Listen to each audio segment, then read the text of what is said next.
Esse mesmo Jesus, alguns meses depois, vai falar assim, ó: eis que eu vos dou poder e autoridade. E também fala assim, que nós faríamos obras maiores do que as dele. E por que nós não temos orado mais? Para que essas curas aconteçam. E por que quando você sabe que alguém está doente, você não vai lá e impõe a mão sobre ele e ora, crendo que o poder que saiu dele também sai de você? Ele é o verbo e a palavra hoje habita em você. O Espírito Santo de Deus, ele reverbera a palavra do poder em você. Porque muitas vezes os nossos filhos estão doentes e nós pegamos eles, botando no carro e corremos para o médico, antes de entender que eu posso exercer o amor de Deus ao impor as minhas mãos e orar sobre eles, porque aquele poder que saiu dele também está em mim e pode sair de mim. Porque não crê que se você orar por uma pessoa e dar uma palavra de vida a ela, que seja pelo WhatsApp, que seja numa ligação, aquela palavra pode mudar a vida daquela pessoa? Ou não foi uma palavra que te quebrou a ponto de vir aqui dizer que aceitava esse Jesus como Senhor e Salvador? Todos nós temos a palavra que nos quebrou. E talvez Jesus veio já de uma construção em você, mas uma palavra específica fez toda a ruína que te separava dele vir abaixo. Pastora Renata por muitas vezes disse aqui que um abraço o resgatou de volta para Jesus.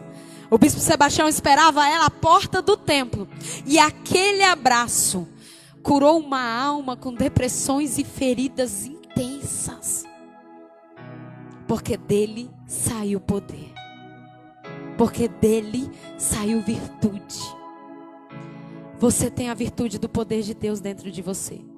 Então hoje, quando você sair desse culto, saia entendendo que há poder de Deus na sua vida para ajudar o outro, seja numa cura, seja numa palavra, seja em se importar. Sejamos uma igreja diferente. Não sejamos uma igreja conhecida por amar, só por abraçar ali na porta, por dar graça e paz, abraçando e afagando. Mas uma igreja que leva esse amor além dessas quatro paredes. Empatia. Nós vamos ficar de pé agora para orar por esse dom.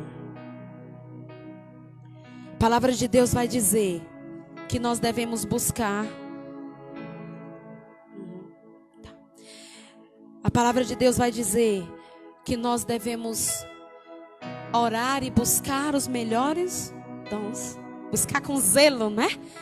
Com diligência, com vigor, os melhores dons. E muitas vezes os dons que nós mais nos dedicamos, jejuamos, pagamos preço, buscamos, são os dons de evidência. Ah, Senhor, eu quero cantar. Deus, eu quero fazer parte do louvor. A gente se depara muito com isso. Eles chegam e já querem, porque é um ministério de evidência. Então, eu quero aquilo. Isso não é ruim, não. Isso não é pecado, não.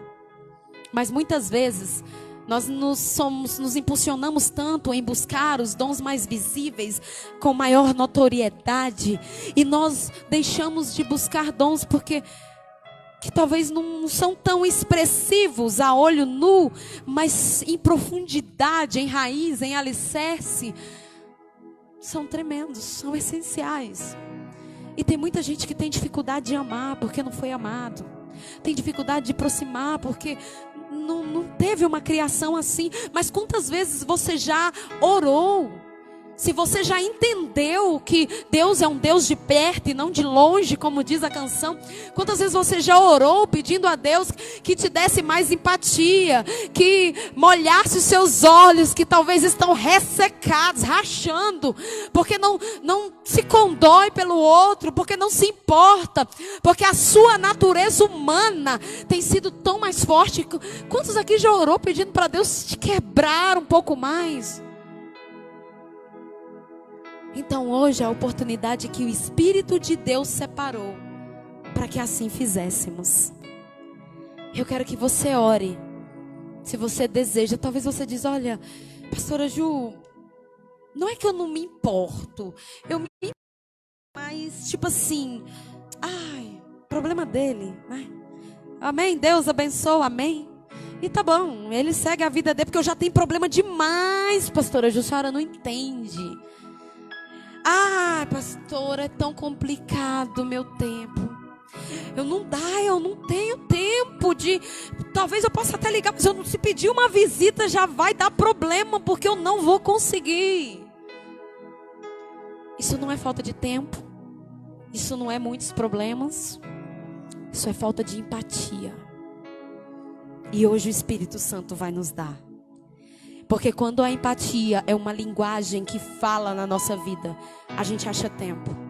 A gente para, como Jesus parou quando ia ressuscitar a filha de Jairo. A gente para no meio, só para que mais alguém possa beber da fonte.